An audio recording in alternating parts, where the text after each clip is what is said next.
नहीं। तो मैं स्कूल में बहुत पिटा हूँ बचपन से अभी तक। होमवर्क नहीं किया, पोएम याद नहीं की, वो बच्चे मस्ती कर रहे हैं।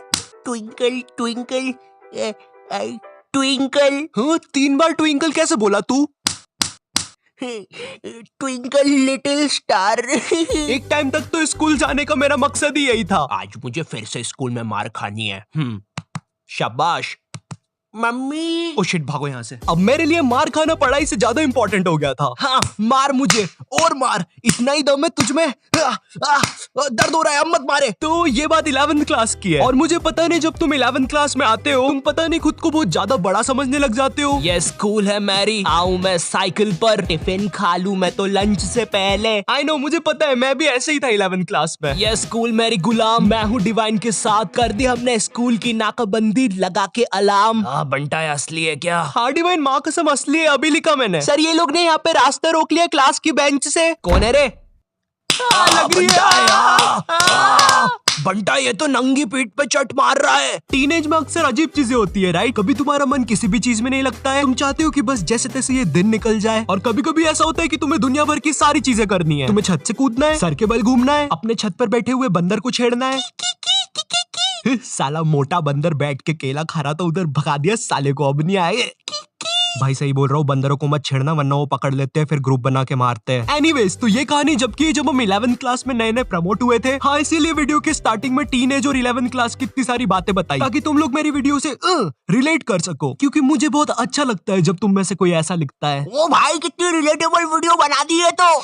यस, इसीलिए तो मैं जीता हूँ। खैर, तो तुम लोग को पता होगा 11th क्लास में हमको एक सब्जेक्ट चूज करना पड़ता है और यही चीज की वजह से तुम्हारे 10th के सो कॉल्ड फ्रेंड्स तुमसे अलग हो जाते हैं। हाँ, यही चीज मेरे साथ हुई थी। मेरे कुछ दोस्तों ने कॉमर्स ले लिया था और कुछ ने मैथ्स। हालांकि वो लोग अब मेरे दोस्त नहीं है, मगर जब भी मैं उनके बारे में सोचता हूँ नैनी, क्या तुम मुझे तुम्हारा खरगोश दे सकती हो सिर्फ 2 मिनट के लिए? अरे अच्छा ठीक है। Thank you. ये लो नानी। Okay bye. अरे मगर इसमें से धुआं क्यों निकल रहा है?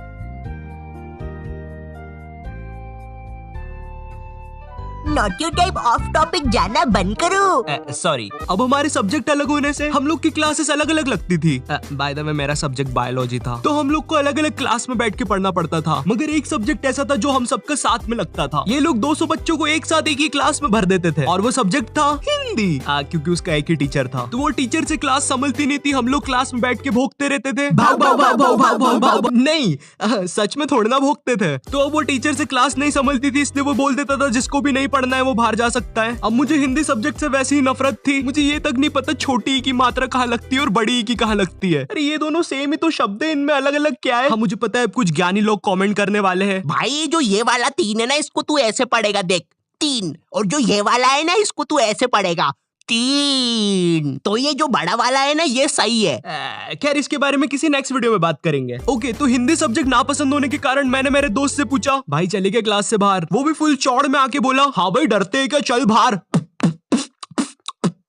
इसकी कोई जरूरत नहीं थी। तो अब हम दोनों उठते हैं क्लास में और टीचर के सामने से फुल चौड़ में बाहर चले जाते हैं, इसी गलत फहमी में कि हमें देख के बाकी बच्चे भी बाहर आएंगे। कोई नहीं आता है बाहर, अब हम दोनों अकेले, हम दोनों को पता नहीं क्या करना है। तो हम दोनों की फटती है, हम दूसरी क्लास में जाके पढ़ने लग जाते हैं, क्योंकि भाई मेरी स्कूल का जो फादर था ना, वो इतना खतरनाक था, उससे कोई नहीं बच पाता था।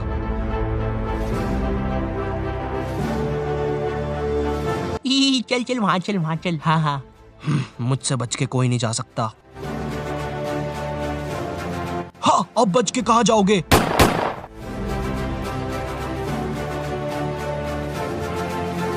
ये फादर 24 घंटे स्कूल में घूमता रहता था और गलती से भी कोई बच्चा बाहर घूमता हुआ दिख जाए वो तो गया। इसी कारण मैं कोई रिस्क नहीं लेना चाहता था, इसलिए मैं दूसरी क्लास में जाके चुपचाप बैठ गया। मगर फिर कहीं से खबर आती है कि फादर आज स्कूल में है ही नहीं और उतनी देर में मेरे बाकी दोस्त और कॉमर्स वाले भी उस क्लास में आ जाते हैं। हाँ, कॉमर्स वाले इसलिए बोल रहा हूँ क्योंकि इन लोग का अलग ही चलता है, क्योंकि जब तक हम लोग थे क्लास में, जब तक बहुत ही शांति थी, मगर जैसे ही ये लोग आए, इनमें से कोई पंखे पे लटक रहा है, चौक फाइट चल रही है, आओ मुझे लग गई है। तो इन्हीं सब चीजों की आवाज सुन के एक खड़ूस सर क्लास में आ जाता है। अब इस बंदे के बारे बारे में मैं कुछ ज्यादा बोलूंगा नहीं, लेकिन ये बहुत ही चमत्कारी सर है, क्योंकि जब भी कोई बंदा कांड करता है ये सर पता नहीं कहाँ से एक चिट निकालता है, और वो चिट उतनी ही बड़ी होती है जितने बंदे का इसको नाम लिखना रहता है। एक बंदा मस्ती कर रहा है, छोटी चिट, 10 बंदे मस्ती कर रहे हैं, बड़ी चिट। तो वो सर हमारी क्लास में आता है और अपनी खुफिया जगह से चिट निकाल के हम लोग का नाम लिखने लग जाता है। वहां से मेरी थोड़ी थोड़ी फटना चालू हुई। उस टाइम मेरा दोस्त सर से बोल रहा है, सर हमने क्या किया, हमारा नाम क्यों लिख रहे हो? और ये वही बंदा है जिसको सर ने स्वयं सीढ़ी पे चढ़ के पंखे से नीचे उतारा था। इस टाइम तक सर हमारे नाम लिख के ले जा चुका था और हमारी बहुत गंदी फट रही थी, क्योंकि आजकल हमारी स्कूल का फादर कुछ नया ट्रेंड फॉलो कर रहा था, बच्चों को स्टेज पे बुला के मारना सबके सामने असेंबली में। क्या इतनी ज्यादा बेइज्जती? मैं नहीं करवा सकता खुद की इतनी बेइज्जती। भाई एक बार एक बच्चे को फादर ने स्टेज पे मार के नीचे फेंक दिया था, और असेंबली की लाइन में जो बच्चे आगे खड़े थे भाई वो इतने हरामी पीछे हट गए, वो फिकाया तो उसको कोई भी उठा नहीं रहा है। असेंबली खत्म हो गई, पीरियड खत्म हो गई, लंच हो गया, वो बंदा अभी तक वहीं पड़ा हुआ है, उसको कोई उठाने नहीं आया अभी तक। तो हम सब लोग की अब बहुत गंदी फट गई थी, तो हमने डिसाइड किया कि हम स्कूल ही नहीं आएंगे एक दिन। पर फिर हम में से एक बंदा बोलता है, ओ भाई स्कूल क्यों नहीं आएंगे, स्कूल आना हमारा हक है। हाँ अपन एक काम करते हैं, अपन असेंबली के बाद स्कूल आएंगे, क्योंकि कल स्कूल में क्रिकेट मैच भी है, तो मुझे मेरे डोले शोले सबको दिखाने हैं।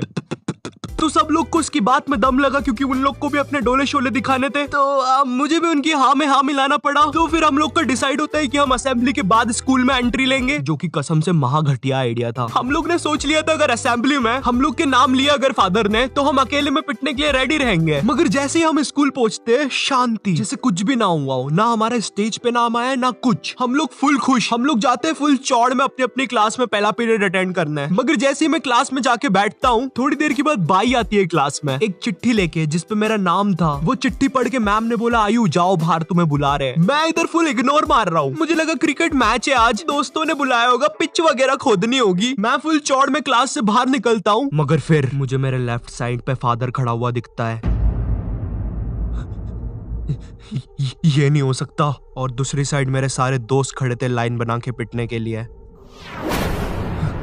ये क्यों हो रहा है हमारे साथ, और मैं ये लाइन में सबसे आगे क्यों खड़ा हुआ हूँ? तो अब मैं कुछ कर नहीं सकता था, इसलिए मैं भाग के लाइन में पीछे चला गया। भाई मैं नहीं मर रहा सबसे पहले। थोड़ी देर के बाद फादर हमारे पास आते हैं और हमें अपना अपना बैग लाके स्कूल से बाहर जाने को बोलते हैं, जो कि काफी अच्छी चीज थी अपनी क्लास के सामने मार खाने से। तो हम जैसे ही हमारा बैग लाने पलटते हैं, मेरा आई कांटेक्ट हो जाता है मेरे एक दोस्त से, जो कि बहुत अजीब मुंह बना के जा रहा था। वो देख के मुझे बहुत गंदी हंसी आ जाती है और मैं जम से हंस देता हूँ, और वो मुझे देख के हंसने लग जाता है, और हमारी हंसी फादर सुन लेते हैं।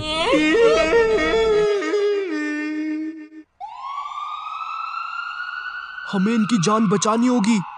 हेलो सिविल हॉस्पिटल, डॉक्टर इन बच्चों की कंडीशन बहुत ज्यादा खराब है, लगता है किसी ने बहुत गंदा मारा है। बच्चे क्या तुम हमें बता सकते हो तुम्हारे साथ क्या हुआ था? वो हमें मारने की कोशिश कर रहा था। मेरा कलेजा। आज डेट क्या है? 7 सितंबर। क्या मैं 10 दिन से हॉस्पिटल में हूँ। मेरे मुंह से खून आ रहा है। आप जाइए यहाँ से, हमारा पेशेंट सीरियस है। अरे कोई नर्स को भेजो।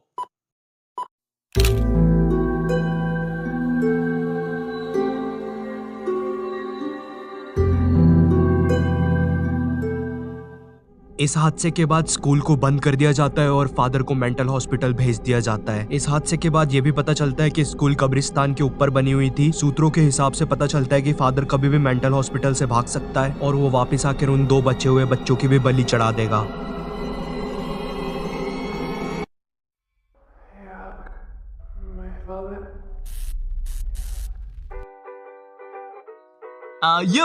मुझे पता है वीडियो की एंडिंग थोड़ी ज्यादा क्रीपी हो गई है, बट कम ऑन यार, अगर मैं ऐसा बोलता कि फादर ने हमें सबके सामने मारा और घर भेज दिया तो तुम लोग को मजा नहीं आता ना। बट काश सच में मेरी स्कूल कब्रिस्तान के ऊपर बनी होती, मजा आ जाता। बट खैर, अगर तुम्हें ये वीडियो पसंद आई हो, तुम इससे कुछ रिलेट कर पाए हो, तो लाइक मारो। लाइक करना बहुत ज्यादा जरूरी है, ठीक है? एंड अगर चैनल पे नए हो तो सब्सक्राइब मारो। इस वीडियो का एक स्क्रीनशॉट लो, उसको अपने इंस्टाग्राम स्टोरीज में डालो, मुझे टैग करो और मौका पाओ मेरी अगली वीडियो में एक प्यारा सा शाउट आउट पाने का। And in this video shout out to Amitosh 28 एंड मैं मिलता हूं तुमसे नेक्स्ट वीडियो में। तब तक के लिए बाय।